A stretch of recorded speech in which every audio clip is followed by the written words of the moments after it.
Syria में तख्ता पलट, एक नए संघर्ष की आहट। सीरिया में हुए तख्ता पलट का सीरियाई जनता और उनके भविष्य पर क्या असर पड़ेगा, यह अभी कहना मुश्किल है।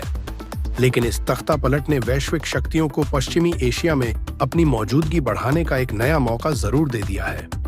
बशर अल असद सरकार के पतन के बाद अब्बू मोहम्मद अल जलानी ने सत्ता संभाल ली है, लेकिन इसी बीच नेटो के 2 सदस्य देशों इजराइल और तुर्की के बीच तनाव गहराता जा रहा है। इजराइल और तुर्की दोनों की नजर सीरिया पर है। दोनों देश इस क्षेत्र में अपनी सैन्य और रणनीतिक उपस्थिति मजबूत करना चाहते हैं। ऐसे में आशंका बढ़ गई है कि मध्य पूर्व में एक नया भू राजनीतिक संघर्ष जन्म ले सकता है। जब सीरिया में तख्ता पलट हुआ और बशर अल असद देश छोड़कर भाग गए, तो इजराइल ने तुरंत ही गोलान हाइट्स पर अपनी पकड़ मजबूत कर ली। यहाँ तक कि इजरायली सेना ने बफर जोन को पार कर माउंट हर्मन की सबसे ऊंची चोटी पर अपना झंडा फहरा दिया। यह कदम सामरिक दृष्टि से इजराइल के लिए बेहद महत्वपूर्ण है, क्योंकि इस स्थान से वह सीरिया और लेबनान की गतिविधियों पर नजर रख सकता है। इजराइल के इस कदम से तुर्की को गहरा झटका लगा है। तुर्की खुद को इस्लामी दुनिया का नेतृत्व करता मानता है और इसके लिए वह अपनी क्षेत्रीय शक्ति को बढ़ाने में लगा है। तुर्की पहले ही सीरिया के उत्तरी इलाकों में अपनी मौजूदगी बढ़ा चुका है।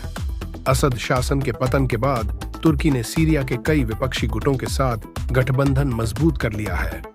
इसके अलावा उसने ईरान और रूस की गैर मौजूदगी का फायदा उठाकर अपने प्रभाव को और बढ़ाने की कोशिश की है। तुर्की सीरिया और इराक में पीकेके कुर्दिस्तान वर्कर्स पार्टी द्वारा दशकों से चल रहे विद्रोह को खत्म करने के लिए एक युद्ध विराम समझौता कर चुका है। वहीं दूसरी ओर अमेरिका के राष्ट्रपति डोनाल्ड ट्रंप खुद को मध्यस्थ के रूप में पेश कर रहे हैं। ट्रंप ने हाल ही में इजराइल और तुर्की दोनों की तारीफ की और नेतन्याहू व एर्दोगान को मध्य पूर्व में अमेरिका के सबसे बड़े सहयोगी बताया। हालांकि जानकारों का मानना है कि यह सिर्फ दिखावा है और हकीकत यह है कि तुर्की और इजराइल एक दूसरे को मध्य पूर्व में अपना प्रतिद्वंद्वी मानते हैं। मध्य पूर्व की वर्तमान स्थिति को देखते हुए यह कहना गलत नहीं होगा कि आने वाले समय में इजराइल और तुर्की के बीच टकराव हो सकता है। न्यूज़वीक मैगजीन के मुताबिक इजराइल को तुर्की का सीरिया में अरबों डॉलर का निवेश खटक रहा है।